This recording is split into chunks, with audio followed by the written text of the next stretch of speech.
እንዴት ናችሁ ወገኖቼ? አሰላሙ አለይኩም ወራህመቱላሂ ወበረካቱሁ። ሎጂክ ጥያቄ ከዚህ በፊትም ጠይቄው ነበርኩ። ዛሬም ሊቀጥል ራሱ ነው። የሐዋርያው ሥራ ምዕራፍ 8 ላይ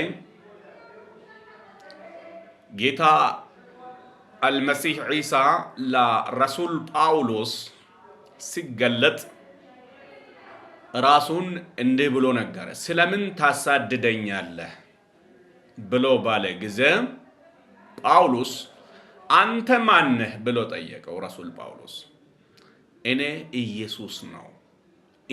ኢየሱስ ነኝ ብሎ ለጳውሎስ ራሱን ገለጠለት። ስለዚህ ጳውሎስን የጠራ ጳውሎስን የላከ ኢየሱስ ሲደመር ዘጸአት ምዕራፍ 3 ላይ እግዚአብሔር አምላክ ሙሴን ወደ ግብፃውያን ሲልክ ሙሳ አላህን አንድ ጥያቄ ጠይቆ ነበር። ይሄ ህዝብ ይጠይቀኛል ማን ላከህ ብሎ ቢጠይቁኝ ማን ነው ብዬ ሊመልስላቸው ብሎ በጠየቀ ጊዜ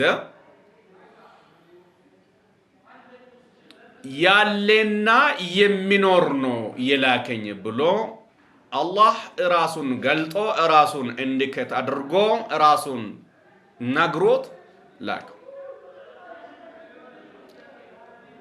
ማርያም መልአኩ ጅብሪል ወደሷ በመጣ ጊዜ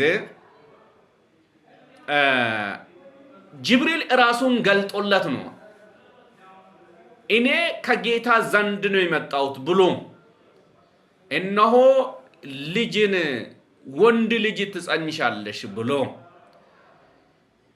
የጌታ መልአክ መሆኑን ራሱን ገልጦለት ነገራትና አንተ ያልከው ይሁን አለችና ተቀበለችው። የኔ ጥያቄ ደግሞ ለነብዩ ሙሐመድ በ610 ዓመተ ምህረት በሂራ ዋሻ ውስጥ ለሳቸው በተገለጠለት ጊዜ ያ የተገለጠላቸው አካል ወይም ጅብሪልም ይሁን ሌላም ይሁን እኔ ጅብሪል ነኝ ላንተ የተገለጥኩልህ ብሎ ነግሯል ወይ? ለሳቸው የተገለጠላቸው አካል ጅብሪልነቱን በዛን በወቅቱ ጅብሪል መሆኑን እንዲቀበል ራሱን ገልጦለት ነግሮታል ወይ? ሲደመር አንተ ማነህ ብሎ ነብዩ ሙሐመድ ጅብሪልን አንተ ጅብሪል ነህ ብሎ ይጠይቋል ወይ? ማንነቱን ጠይቋል ወይ? በዚህ በመጽሐፍ ቅዱሱ መስፈርት ማንነቱን ተቀበሉት ነቢያት የተቀበሉት።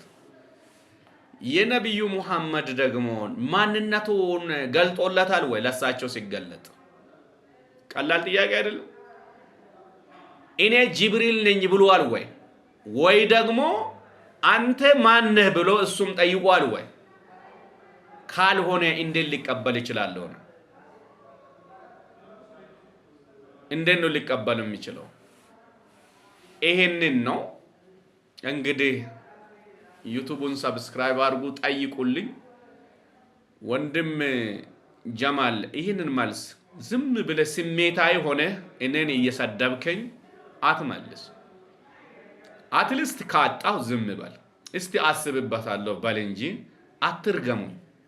ቅዱሳን ጸልዩልኝ፣ ከዚህ አገልግሎት ጎን ቁሙ፣ ኑ ተሰለፉ፣ በጸሎት ከኔ ጎን ቁሙ። ወንጌልን ለፍጥረታት እናገራለሁ፣ ለሰዎቹ በሚገባቸው ኮንቴክስት። በጣም ወዳችኋለሁ።